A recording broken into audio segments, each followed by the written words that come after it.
আসসালামু আলাইকুম। সার্কিট সিমুলেশনের আজকের ভিডিওতে আপনাদের সবাইকে স্বাগত। তো আজকে আমরা নেট লিস্টিং মেথড নিয়ে আলোচনা করব।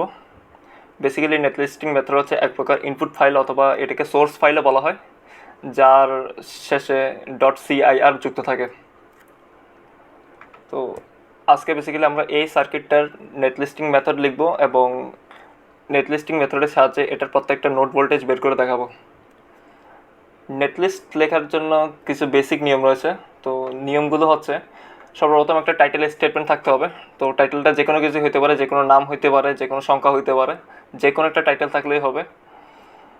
অ্যান্ড একটা এলিমেন্ট স্টেটমেন্ট থাকবে। তো এলিমেন্ট স্টেটমেন্টটা আমি আপনাদেরকে খাতায় করে দেখাবো। অ্যান্ড এটার শেষ পার্ট হচ্ছে .end যুক্ত থাকবে। তো এখন আমরা সরাসরি খাতায় চলে যাই এবং এলিমেন্ট স্টেটমেন্টটা আপনাদেরকে একটু লিখে দেখাই। তো আমরা এটার এলিমেন্ট স্টেটমেন্টটা লিখব। তো এটা এলিমেন্ট স্টেটমেন্টটা লিখতে হলে এখানে যে সকল এলিমেন্টগুলো আছে সে সকল এলিমেন্টগুলোর একটা একটা করে নাম দিয়ে দিব। যেমন এটা R1, এটাকে যদি R2 ধরি, এটাকে R3। তো এই যে ভোল্টেজ সোর্স আছে, তো ভোল্টেজ সোর্সটাকে আমরা VS, এবং যে কারেন্ট সোর্স আছে কারেন্ট সোর্সটাকে আমরা IS ধরে নিলাম। তো এখন আমরা আলটিমেটলি এটার এলিমেন্ট স্টেটমেন্টটা লিখব। তো এটা এলিমেন্ট স্টেটমেন্টটা লেখার জন্য আমাদেরকে সর্বপ্রথম লিখতে হবে একটা টাইটেল স্টেটমেন্ট। তো টাইটেলটা যে কোনো কিছু হতে পারে, আপনি আপনার নাম দিতে পারেন, যে কোনো আইডি দিতে পারেন। তো আমি টাইটেল স্টেটমেন্ট দিই সাবস্টেশন।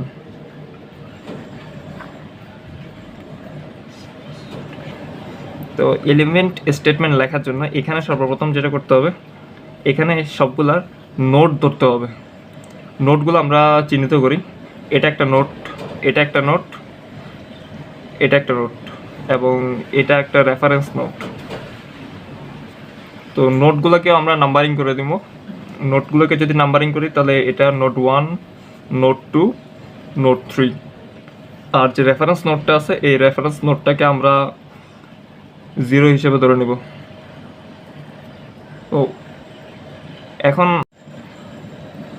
তো এখন এটা এলিমেন্ট স্টেটমেন্ট লেখার ক্ষেত্রে আমি এটার প্লেসমেন্ট, এই এলিমেন্টগুলোর এক একটা এলিমেন্টের প্লেসমেন্টগুলোই আমি লিখব।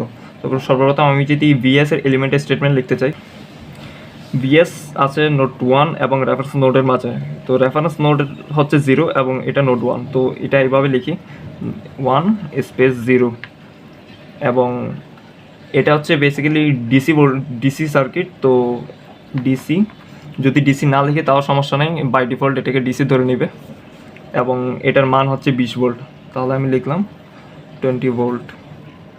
তো এটা দ্বারা এটাই বোঝানো হচ্ছে যে VS ভোল্টেজ সোর্স নোড 1 এবং নোড রেফারেন্স নোডের মাঝে আছে। এটা একটা ডিসি সোর্স এবং এটার মান হচ্ছে 20 ভোল্ট। সেম ওয়েতে আমি এখন প্রত্যেকটা এলিমেন্টের প্লেসমেন্টগুলো লিখব। যেমন R1 এটা আছে নোড 1 এবং নোড 2 এর মাঝে। তাহলে 1 স্পেস 2, এবং এটার মান হচ্ছে 5 কিলো ওহম। তো আমি 5K লিখি। এখন R2 আছে নোড 2 এবং রেফারেন্স নোডের মাঝে। তো R2 2 and 0, এটার মান হচ্ছে 4K। R3 আছে নোড 3 এবং রেফারেন্স নোডের মাঝে। তো R3 3 এবং এটার মান হচ্ছে 2 কিলো। তো এখন কারেন্ট সোর্স লেখার ক্ষেত্রে সেম, কারেন্ট সোর্স আছে নোড 2 এবং নোড 3 এর মাঝে। কারেন্ট সোর্সের ক্ষেত্রে একটা জিনিস ম্যান্ডেটরি মাথায় রাখতে হবে, অ্যারো চিহ্নের দিকের ব্যাপারটা। তো অ্যারো চিহ্নটা এখানে আমরা দেখতে পাচ্ছি যে 3 থেকে 2 এর দিকে গেল, নোড 3 থেকে নোড 2 এর দিকে গেছে, সেজন্য নোড 3টা আগে লিখতে হবে এবং দেন নোড 2। এই জিনিসটা মাথায় রেখে কারেন্ট সোর্সের এলিমেন্ট স্টেটমেন্ট লেখা লাগবে। তো আমরা এখন সেম স্টেটমেন্টটাই আমরা সিমুলেট করে দেখাই। তো খাতায় আমরা এখন যে নেট লিস্টিংটা লিখেছি, তো আমরা এখন এটা সিমুলেট করে দেখাই। তো এটা সিমুলেট করার জন্য PSpice এই অপশনে যাব আমরা। এখানে গিয়ে নতুন একটা ফাইল ক্রিয়েট করব আমরা। এখান থেকে ফাইল, নিউ, টেক্সট ফাইল। তো এখানে আমরা যেভাবে এলিমেন্ট স্টেটমেন্টটা লিখেছিলাম ঠিক সেভাবেই আমরা লিখে ফেলবো। প্রথমে টাইটেল দিই সাবস্টেশন VS 1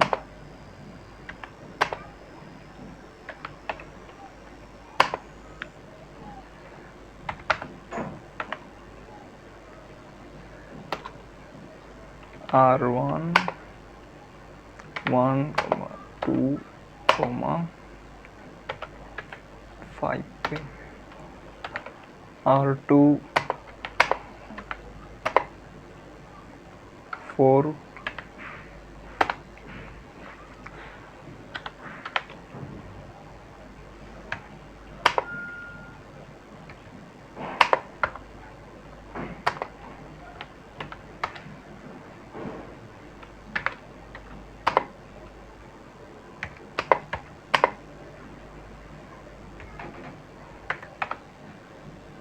এবং সর্বশেষ .end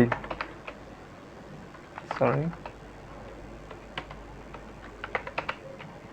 তো এখন আমাদেরকে এই ফাইলটা সেভ করা লাগবে। তো সেভ Ctrl+S দিয়ে করতে পারেন, আবার এখানে সেভ অপশন আছে, এই সেভ। তো সেভের জন্য আমি ধরেন আমি experiment1 নাম দিই।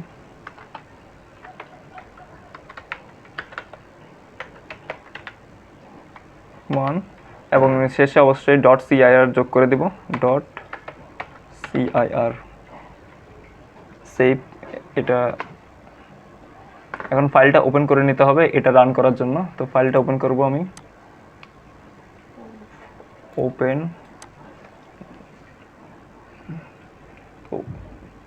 এখানে যদি আমি .cir সিলেক্ট করি তাহলে আমার ফাইলটা খুঁজতে অনেক সুবিধা হবে। তো নিচে গেলে এখানে আমি পেয়ে যাব যেটা সেভ করেছিলাম।